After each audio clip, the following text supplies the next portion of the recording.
हे कृष्ण करुणा सिंधु दीनबंधु जगत्पते गोपीच गोपिका कांत राधा कांत नमोस्तुते तप्ते कांचने गौरांगी राधे वृंदावनेश्वरी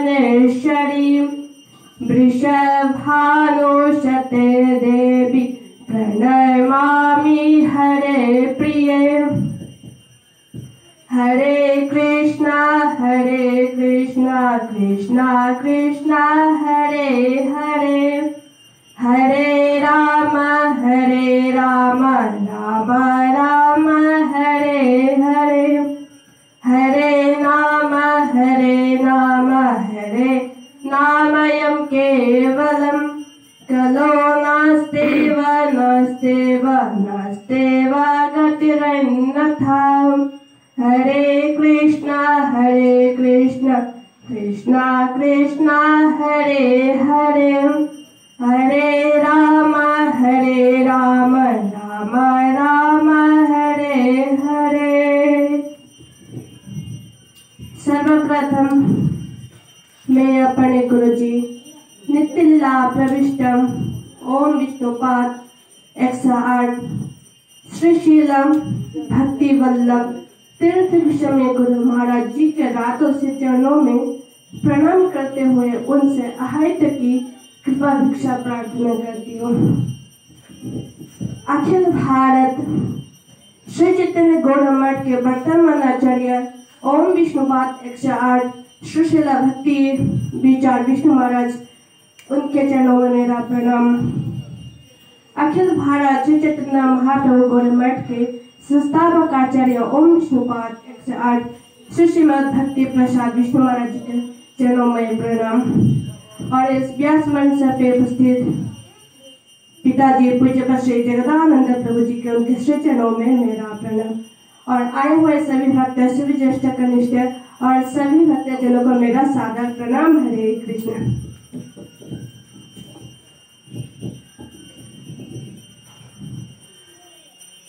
तो सबसे पहले आज की कथा प्रारंभ करने के पहले हम एक बार सभी मिलकर राधा रानी की जयकारा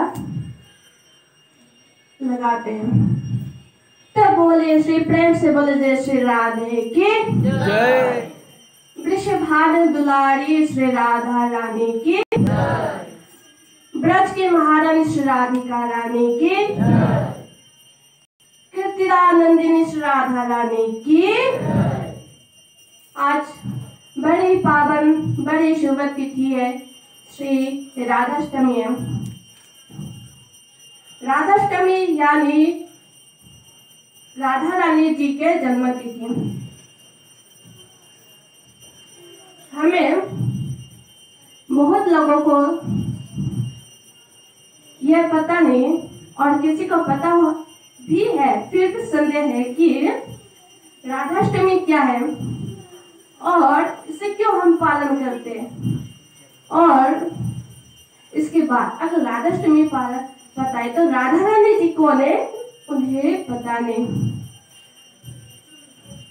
तो राधाष्टमी क्या है? राधाष्टमी है हमारे श्रीमती राधा रानी जी के जन्म दिवस है श्री राधाष्टमी। और राधा रानी है भगवान की जो प्राण प्रिया है श्री राधिका रानी, वृषभानु दुलारी कीर्तिदानंदिनी श्री राधा रानी। भगवान श्री कृष्ण के नारी रूप, क्योंकि दोनों ही रूप चाहिए, पुरुष रूप भी अगर चाहिए तो नारी रूप में चाहिए। इस संसार में एक दूसरे के बिना अधूरा है। दोनों आत्मा, हर किसी के आत्मा एक ही है, पर उनका रूप जो है अलग अलग है, पुरुष और नारी, पर जो आत्मा है एक ही है। पर इसीलिए भगवान कृष्ण भी भगवान ने सोचा कि जब मेरा रहे तो मैं अकेले क्यों रहूं, तो मेरे लिए एक चाहिए, तो मेरे और एक नारी रूप हो तो हमारे लिए और भी सुविधाजनक है। और इस संसार में अगर प्रेम की विस्तार करना है, प्रेम की अर्थ समझाना है इस संसार का, तो नारी रूप अवश्य चाहिए। तो भगवान के जो नारी रूप है वो राधिका रानी, पर कुछ सोचते हैं राधा रानी अलग है और भगवान कृष्ण अलग है, पर दोनों एक ही है, कोई अलग नहीं है, दोनों मिलकर एक ही है। क्योंकि इसके प्रमाण हम कैसे बोलेंगे कि हम राधा कृष्ण एक ही है। इसके प्रमाण यही है कि कलयुग के जो पावन अवतार, कलयुग के जो प्रचारक, जो कलयुग के हमारे जो इस धारा के भगवान कृष्ण के धारा के भगवान कृष्ण नाम के एक महान जो प्रचार किए हैं, हम लोगों को जीव को समझाए कि भगवान कृष्ण के नाम क्या है। वो श्री चैतन्य महाप्रभु, कलयुग पावन अवतार श्री चैतन्य महाप्रभु से गौरांग जी, वही राधा कृष्ण मिलकर चैतन्य महाप्रभु होकर आए। तो इसी से हम समझ पाते कि राधा और कृष्ण कोई अलग अलग नहीं है, दोनों एक ही है, दोनों तत्व एक ही है अगर मिला दिया जाए तो वही। और राधा रानी वो है जो समस्त शक्ति के अधिष्ठात्री देवी, जब प्रकृति के प्रथम प्रकृति के पंच प्रकृति कहलाते, पंच प्रकृति में प्रथम देवी राधा रानी जी से, श्रीमती राधा रानी जी से यह समस्त प्रकृति सृष्टि आरंभ हुई है। वही प्रकृति देवी भी प्रथम कहलाते, समस्त शक्ति अधिष्ठात्री देवी श्री राधिका रानी। इसके बाद आज राधाष्टमी के पावन अवसर है, पावन शुभ तिथि है। तो राधा रानी बड़े दयालु है, बड़े करुणामय है। तो कहते कि वृषभानु महाराज और कीर्तिदा सुंदरी उनके माता पिता है। तो बहुत वर्ष पहले वृषभानु महाराज और कीर्तिदा सुंदरी ने बहुत तपस्या किए थे। तपस्या करते करते करते करते भगवान से दर्शन हुए, और भगवान से दर्शन होने के बाद बोले कि आप बोलिए क्या वर मांगते हैं। तो वृषभानु महाराज जी भगवान के परम भक्त थे, तो कहा कि हे प्रभु आपसे मैं क्या वर मांगू, हमें मांगने के लिए क्या ही चाहिए, आपके दर्शन होगा यही तो बहुत भाग्य की बात है, सौभाग्य की बात है। तो आपसे हम क्या चाहेंगे। और तो भगवान ने कहा जब आपने तपस्या की है, तप किए हैं, तो किसी न किसी कारण होगा ही, क्योंकि बिना कारण से कोई तप नहीं करता। भगवान के पास हम जाते हैं, बोलते हैं प्रभु कुछ ना बोलेंगे, फिर भी यही बोलेंगे कि हमारे परिवार पर आपकी कृपा दृष्टि बनाए रखे, हमारे परिवार को मंगल रखे, यह करे वो, कहीं हमारे बेटा कहीं जा रहे, हमारे बेटी कहीं जा रहे जॉब करने बहुत दूर हरियाणा पंजाब, बस उनकी हर समय रक्षा करे, उनकी देखभाल आप करें, कृपा दृष्टि बने रखे। कुछ भी हम प्रार्थना ना करें, बस यही करते कि कुछ ना कुछ मांगती है, हमारा मांगना हमारा आदत ही है, क्योंकि मांगे बिना हम रह नहीं सकते। तो भगवान बोलते कि ठीक है, आपका कोई संसारिक स्वार्थ तो नहीं है, सब हमारे लिए, आपका स्वार्थ जो हमारे लिए, हमारे भक्ति के लिए, फिर भी आपके मन में जो इच्छा है वो प्रकट कीजिए। अब वृषभानु महाराज जी कैसे प्रकट करें अपनी इच्छा। तो बोले कि भगवान आप तो सर्वांतर्यामी है, तो आप खुद ही खुद पता कर लीजिए, क्योंकि आप खुद हर चीज आप जानती है हमारे मन की बात, तो आप पता ही कर लीजिए। तो भगवान बोले कि चलो भक्त होने के साथ साथ बड़े चतुर हो। तो बोले कि ठीक है चलिए, हम आप यही चाहते थे कि आपके एक के घर एक संतान हो, चाहे बेटा हो या बेटी हो। ठीक है, मैं ही आऊंगा आपके घर पर बेटी के रूप में। अब नाम नहीं बोले कि किस रूप में आएंगे, किस नाम लेकर आएंगे, पर बोला कि मैं ही आऊंगा पर आपकी बेटी के रूप में। तो इसके बाद वृषभानु महाराज और कीर्तिदा सुंदरी।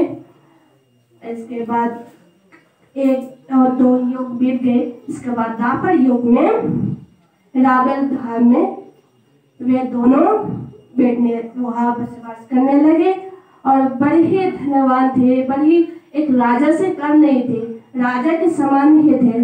एक राजा बोले तो इसमें भी कोई गलत नहीं है। बड़े ठाट बाट सब कुछ है, राजप्रसाद है, सबकी देखभाल करती। गांव के आसपास के जितने सारे हैं होते, अगर कुछ मामला गड़बड़ हो तो सब कुछ सॉल्यूशन दे देते हैं। कुछ प्रॉब्लम हो तो सॉल्व कर ही देते। जो राजा को जो कर्तव्य होता है वही वो सब कुछ पालन करते। राजा का दायित्व जो होता है वही पालन करते वृषभानु महाराज जी। तो वही उनके घर ऐसे ही बसवास करने लगे। दोनों ऐसे बहुत वर्ष बीत गए। ऐसे जाने जब लगे तब एक दिन कीर्तिदा महारानी बोलने लगी, हे महाराज, हमारे घर में कोई संतान नहीं है और हम भी बूढ़े हो रहे। बस एक संतान हो जाते तो बहुत बढ़िया होता। बस इसे हमारे पास सब कुछ है, धन दौलत खजाना माटी जमीन सब कुछ है, पर हमारे लिए हमारे घर को संतान है, संतान का सुख है चाहिए। तब हम क्या करें? हमें एक चाहिए, आप जैसे भी हमें दीजिए। तब वृषभानु महाराज जी ने कहा कि अब क्या करें?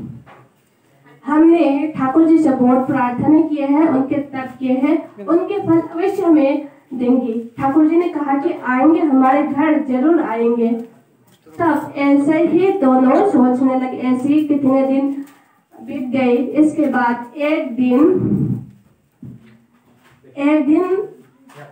कीर्तिदा महारानी जी वृषभानु महाराज जी ने कहा कि महाराज जी से कहा कि महाराज जी चलिए हम अभी स्नान करने जाते हैं यमुना पे।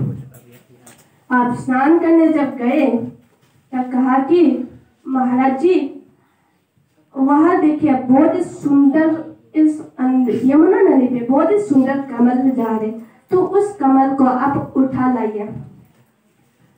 महाराज जी ने कहा कि इतने गहरे पानी है और इसे इतने गहरा है ये नदी, तो मैं कैसे लाऊं इस कमल पुष्प को?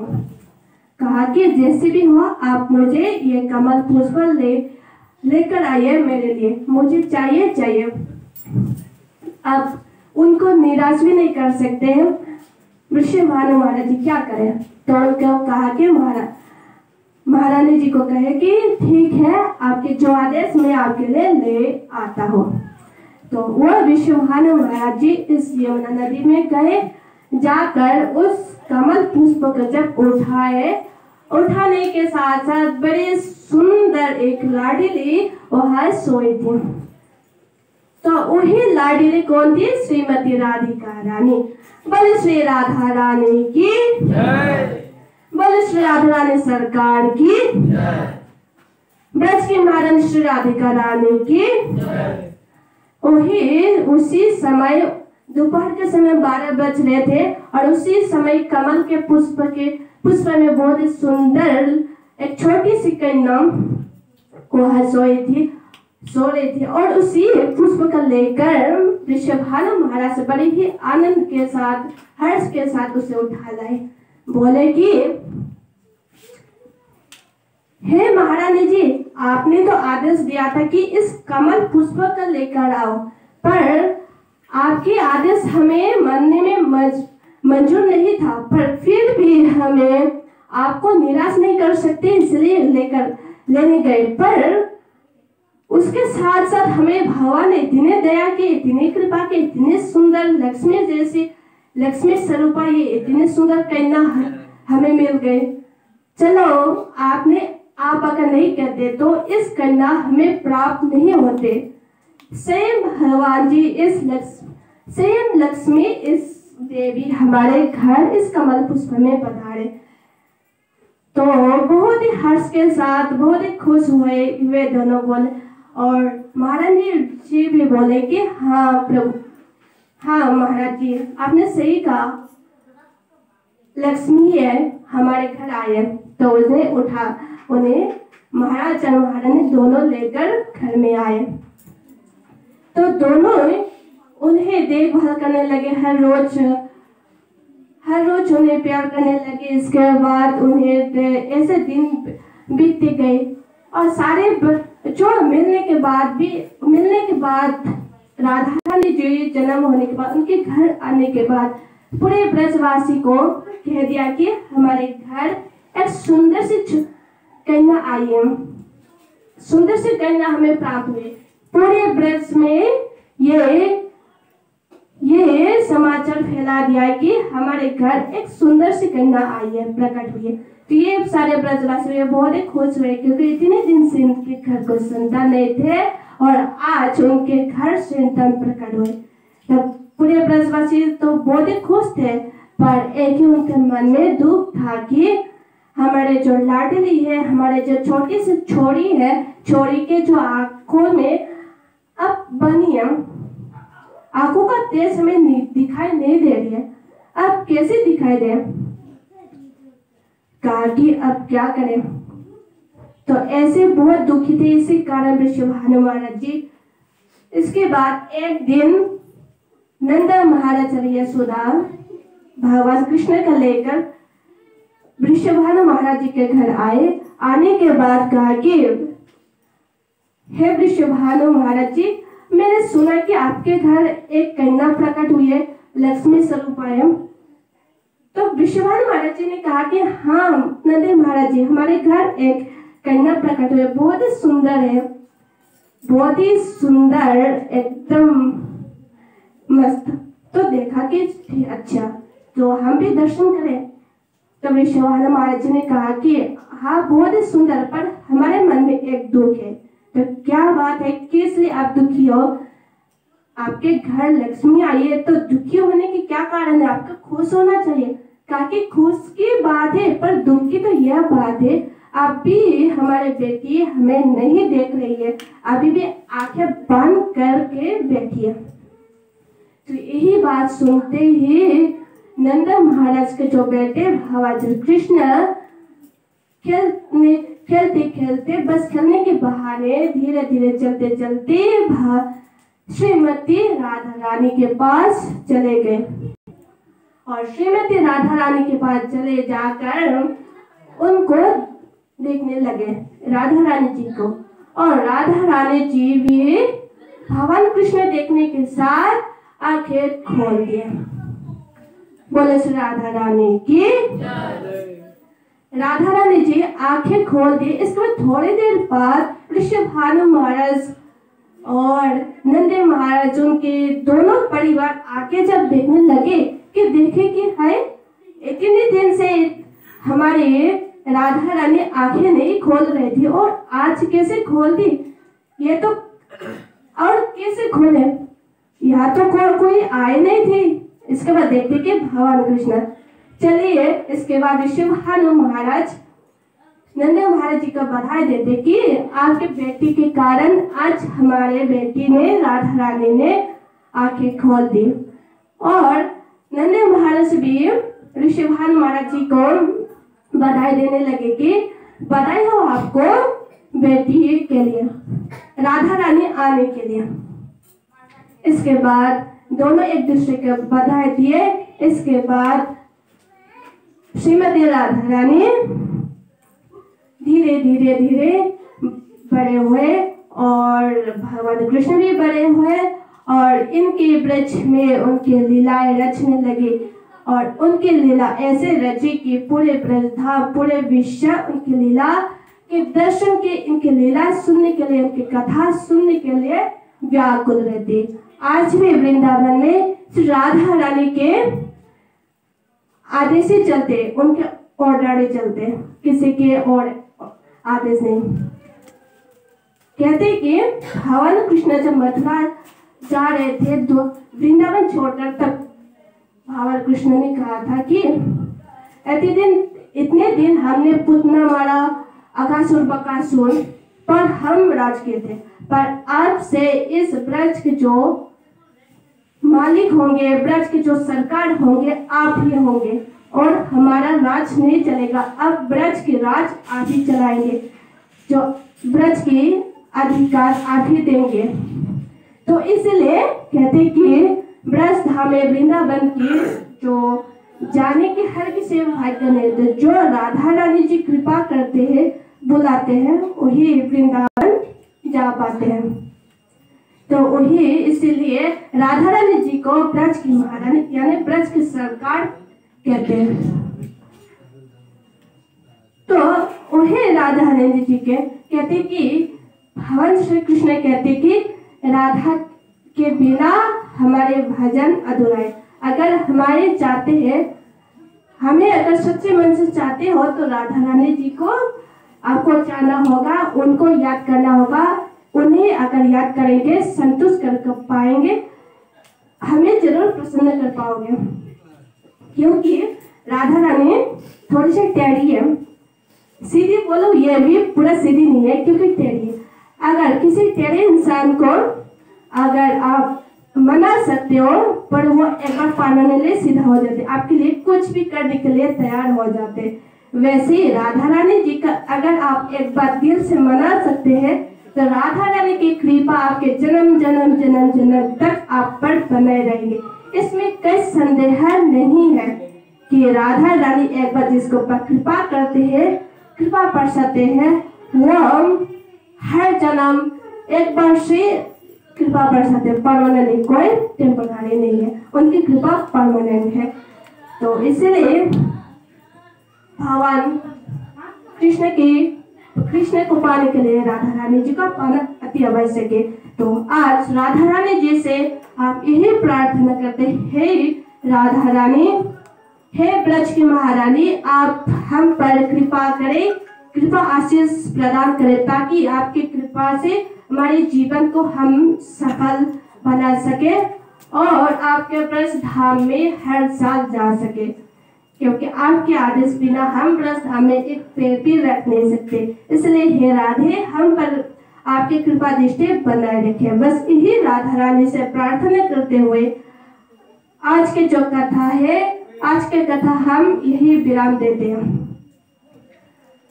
तो विराम देने के पहले पुनः एक बार राधा रानी जी के जयकारा हम लगाना चाहते। तो आप सभी कृपया जोर से हुआ जयकारा जरूर लगाए कि हमें सुनना चाहिए। और राधा रानी सामने हमारे बैठी है तो उन्हें भी जयकारा सुनना बहुत इच्छा है आप सभी के मन से, क्योंकि आज उनका बर्थडे है, जन्मदिन है।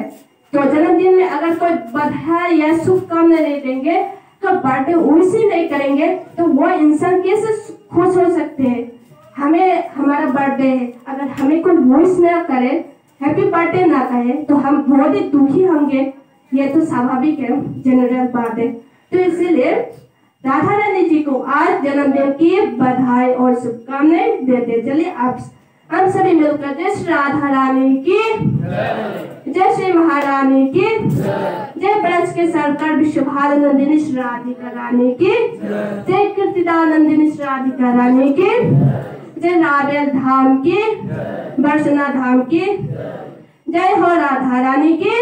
आपके जन्मदिन के बधाई की, आपके जन्मदिन के बहुत बहुत शुभकामनाएं से राधिका रानी की जय। तो आज यही दिन कहते हुए आज की कथा विराम देते। इसके बाद और एक हमारे वक्ता है, इसके बाद हमारे प्रभु जी थोड़ा सा कथा वाचन करेंगे आज के महीने की। तो आज इतने करते हुए विराम देते। वांछा कल्पतरो वैश्च कृपा सिंधु भैरव सब पावन एवं वैष्णव नमो।